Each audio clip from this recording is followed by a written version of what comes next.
I'm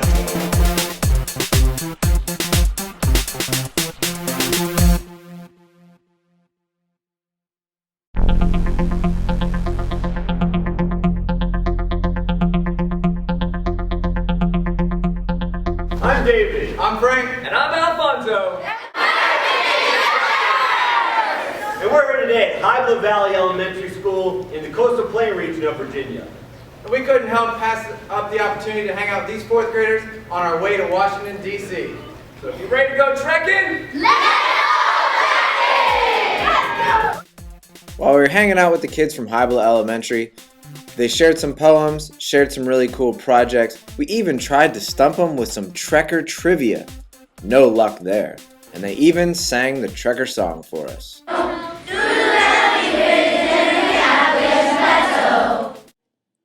After leaving Hybla Valley Elementary, we headed north to our nation's capital, Washington, D.C.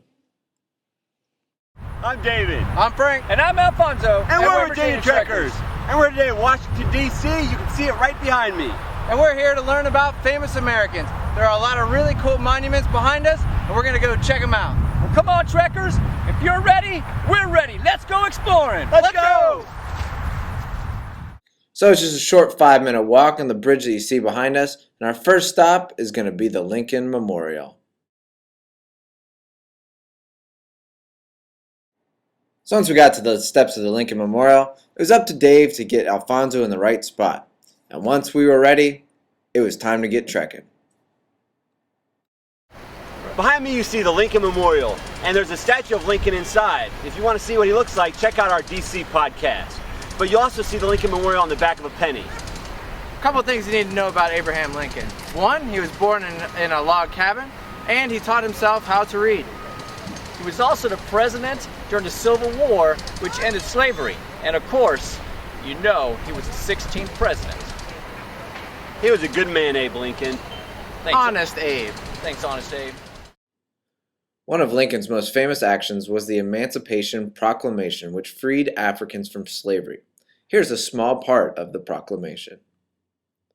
And by the virtue of the power and for the purpose aforesaid, I do order and declare that all persons held as slaves within said designated states and parts of states are and henceforward shall be free, and that the executive government of the United States, including the military and naval authorities thereof, will recognize and maintain the freedom of said persons. After a quick stop at the Lincoln Memorial, we decided to head to Ford's Theater. And Ford's Theater doesn't have a great part of American history. It's where Abraham Lincoln was assassinated. Behind me you see the Ford's Theater. Very shortly after the Civil War ended, April 14, 1865, Abraham Lincoln decided to take his wife to the theater to see a show. And movie theaters in those days really didn't have the movies like we do now. It was basically a play. And him and his wife were watching the play in here, and this is where he got assassinated. We're going to take you inside to show you around. Alright, so now we're inside Ford's Theater, and even though this is the place where Abraham Lincoln was shot and assassinated, you can see behind us that they're still doing theater shows here. And they're getting the stage ready, and our next stop is that booth right over there with the flag, and that's where it all happened, and that's where Dave's waiting for us. Alright, so here we are inside the theater, and this is the actual place where Abraham Lincoln sat with his wife that night when they were watching the play. And John Wilkes Booth came into a door directly behind Lincoln and shot him behind his head. And then he jumped down to the stage below and escaped. Hi. Frank and Dave just showed you Ford's Theater and the booth where Abraham Lincoln was shot. After he was shot, folks brought him across the street to this house where he actually died. We're going to take a little peek. Well, here we are inside, and when friends were frantically trying to help Lincoln, his wife Mary and his son were here in this parlor waiting for word, and you know that was an agonizing time. So now you know that Abraham Lincoln went April 14th to Ford's Theater, was shot, came across the street, and he ended up dying right here on this bed at 7:22 in the morning on April 15th, 1865. From Ford's Theater, we headed back across the National Mall to one of the brand new monuments here in Washington, D.C., Martin Luther King Jr.'s Memorial. So here behind me is the monument to Martin Luther King Jr. He fought for equal rights for all people, and he gave a famous speech right here in Washington, D.C. at the Lincoln Memorial, where he said, "I have a dream." You know the rest of it, Alfonso? I'm going to ask Alfonso to come on in here and tell you the Martin Luther King Jr. speech. Last time I gave a speech, somebody told me I got it wrong. I didn't say the whole thing. Called Patrick Henry, so no more speeches for Alfonso. Well, Alfonso didn't know the speech either, so actually it's even better to go hear the actual speech that Martin Luther King Jr. gave on Washington, D.C. Let's hear it. Just as I have a dream that my 4 little children will one day live in a nation where they will not be judged by the color of their skin, but by the content of their character. I have a dream today.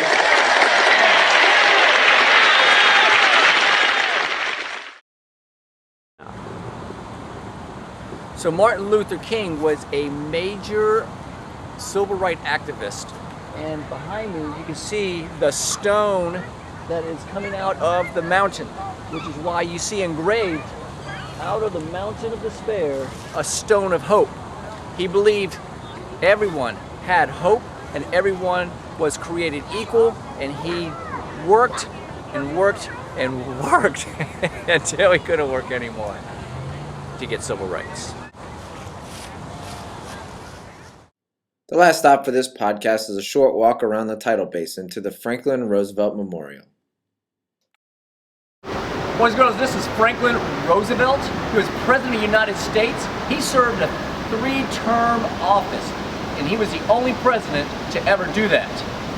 You see that he's sitting in a wheelchair. He had a serious disease called polio, and it was this disease that actually gave him more of an inner strength to do the things that he did not think was possible. His wife, Eleanor Roosevelt, also did some very wonderful things. Frank and Dave are going to tell you more about her. But for the time being, I'm going to hang out with Franklin Roosevelt because he's a cool dude. Another cool thing about Franklin Delano Roosevelt is that he started the Civilian Conservation Corps to give men jobs during the hard time of the Depression. And they made a lot of the cool parks that we have in Virginia, like Skyline Drive that Frank and I took you to, and also Massanutten. And there sure is a lot of air traffic here in Washington, D.C.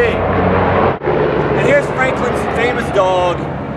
Everybody needs a dog, even the president. It looks like a yap-yap dog, like my Chihuahua buddy. After doing a little research, we learned that FDR's dog name was Fala. Fala was a Scottish Terrier that traveled everywhere with the first family. Fala's tricks and behavior was well reported by the media during FDR's presidency. She's the only presidential pet to be honored at a memorial in Washington, D.C. Here's Fala with Eleanor Roosevelt. Let's learn a little bit more about her right now. So I'm standing here next to Eleanor Roosevelt, and let's hope that she was actually not this tall, because that would make her even a more powerful First Lady. Because her husband, FDR, was in the White House for 3 terms, that means she spent a lot of time as the United States' First Lady. She did a lot of really cool things. She did a lot of volunteering, and she was also worked for human rights and civil rights. But not just for people here in the United States. She wanted human rights for every human being, no matter what country, no matter what continent you lived on. She wanted everybody to have the exact same rights. Eleanor Roosevelt cared about equal rights for all people, and she often traveled and gave speeches. Here's an excerpt from a famous speech she gave at the United Nations about the Declaration of Human Rights. Whereas recognition of the inherent dignity and of the equal and inalienable rights of all members of the human family is the foundation of freedom, justice, and peace in the world. Whereas disregard and contempt for human rights have resulted in barbarous acts which have outraged the conscience of mankind, and the advent of a world in which human beings shall enjoy freedom of speech and belief and freedom from fear and want has been proclaimed as the highest aspiration of the common people. All right, Trekkers, it's been a long but super enjoyable trek here to Washington, D.C. We learned lots about famous Americans. It seems like every time we come to D.C., we learn something new, but we also walk and walk and walk and walk. So the trekkers are tired. We're heading to the hotel. Be sure to check out VirginiaTrekkers.com for more podcasts. Keep on trekking.